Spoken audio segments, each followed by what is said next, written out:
Bangladesh border దాటి 26 సంవత్సరాల అహ్మద్ అనే ఒక ట్రైన్డ్ ఉగ్రవాది భారత్ లోకి ఇల్లీగల్ గా ఎంటర్ అయ్యాడు.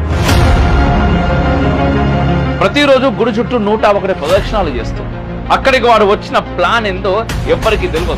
ఏం చేయబోతున్నాడో కూడా ఎవరికి తెలియదు. భారత ఇంటెలిజెన్స్ ఏజెన్సీకి అర్ధరాత్రి ఒక డిఫరెంట్ ఫ్రీక్వెన్సీతో ఏవో సిగ్నల్స్ వెళ్తున్నట్టు కనిపిస్తాం. ఆ రుద్రాక్షల్ని ఓపెన్ చేస్తే అందులో ఉన్న 1 గ్రామ్ విషంతో దాదాపు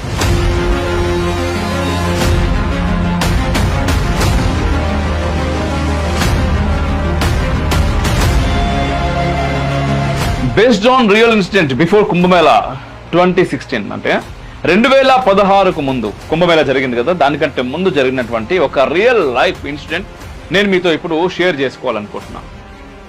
అది అక్టోబర్ 5 మధ్యరాత్రి బంగ్లాదేశ్ బార్డర్ దాటి 26 సంవత్సరాల అహ్మద్ అనే ఒక ట్రైన్డ్ ఉగ్రవాది భారత్ లోకి ఇల్లీగల్ గా ఎంటర్ అయ్యాడు. కట్ చేస్తే తెల్లవారి మధ్యప్రదేశ్లోని ఉజ్జయిని మహాకాళేశ్వర్ దేవాలయంలో నారింజ కలర్ డ్రెస్ వేషధారణతో ఒక చేతికర్రతో గుడి ముందు కూర్చొని ఉన్నాడు. హారతి సమయానికి లోపలికి పోయి హారతి ప్రసాదాలు తీసుకొని వచ్చి గుడి బయట మళ్ళీ కూర్చుంటుండే. ప్రతిరోజు గుడి చుట్టూ 101 ప్రదక్షిణాలు చేస్తూ హారతి తీసుకుంటూ ప్రసాదాలు తీసుకుంటూ గుడి బయట కూర్చున్న వాళ్ళు, అలా వచ్చిపోయే వాళ్ళు ఇచ్చిన భిక్ష స్వీకరిస్తూ తినే వస్తువులను తింటూ కాలం గడుపుతా ఉన్నాడు.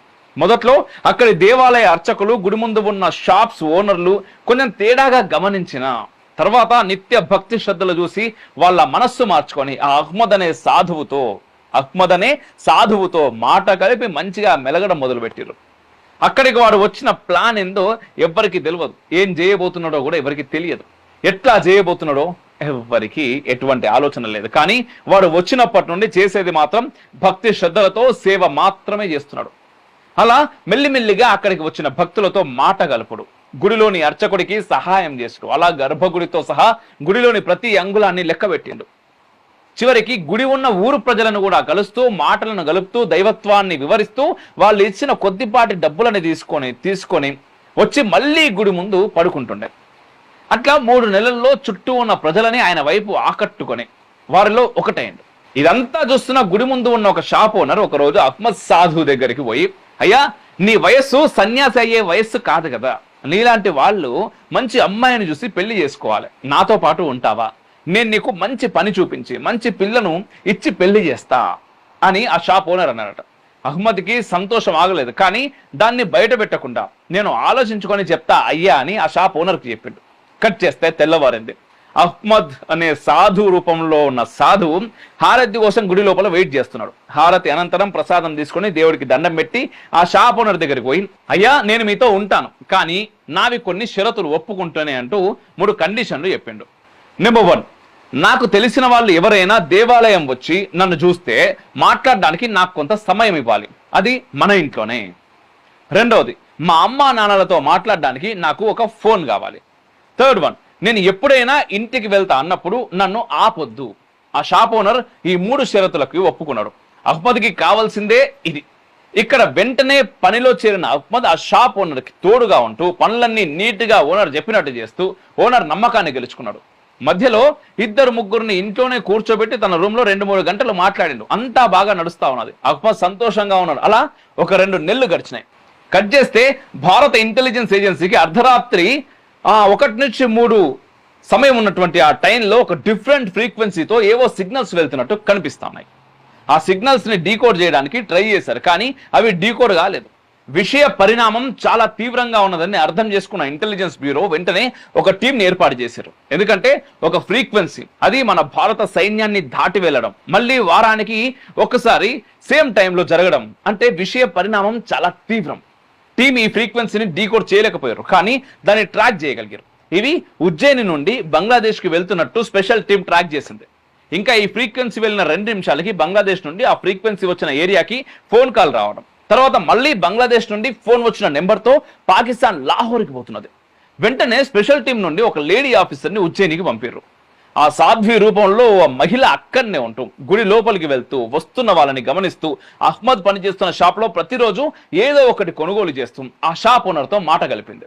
ఇలా 1 నెల పాటు గడిచింది. కట్ చేస్తే అహ్మద్ 4 రోజుల తర్వాత మా అమ్మకి ఒంట్లో బాగాలేదని నేను వెంటనే అమృత్సర్ పోవాలని చెప్పిండు. షాప్ ఓనర్ సరే అని కొంత డబ్బులు చేతిలో పెట్టి పంపించాడు.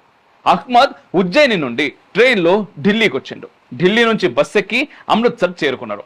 అమృత్సర్ నుండి ఒక ఆటో తీసుకొని అట్టోరీ బార్డర్కి వెళ్ళి అక్కడ పక్కనున్న ఊర్లోకి వెళ్ళి బస ఏర్పాటు చేసుకున్నాడు. సాధ్వి రూపంలో ఉన్న మహిళా ఆఫీసర్ వీడి వెనకాలనే పోయింది. అక్కడ తల్లి లేదు, తండ్రి లేడు, కేవలం ఒక వృద్ధ రైతు ఇంట్లో బస ఏర్పాటు చేసుకున్నాడు. రాత్రి పడుకున్నాడు. పొద్దున్నే లేచి ఒక ప్రదేశానికి పోయిండు. అక్కడ ఒక పాడుపడ్డ ఇంటిలోకి అహ్మద్ ప్రవేశించాడు. అందులోకి వెళ్ళి అహ్మద్ ఏదో పొట్లంలాగా ఉన్న వస్తువుని తీసుకున్నాడు. అది ఓపెన్ చేస్తే అందులో 4 రుద్రాక్షలు ఉన్నాయి. వాటిని అందులోనే పెట్టుకొని మళ్ళీ వచ్చి బ్యాగ్ సర్దుకొని అమృత్సర్ బస్ స్టాండ్ నుండి ఢిల్లీ రైల్వే స్టేషన్కి పోయిండు.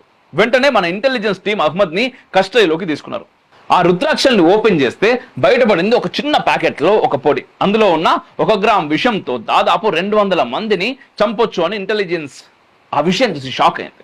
అహ్మద్ ని డీప్ ఇంట్రాగేషన్ చేస్తున్నా అసలు నోరు మెదపకుండా ఉన్న సమయంలో న్యూస్ లో కుంభమేళా అప్డేట్ వచ్చినాయి.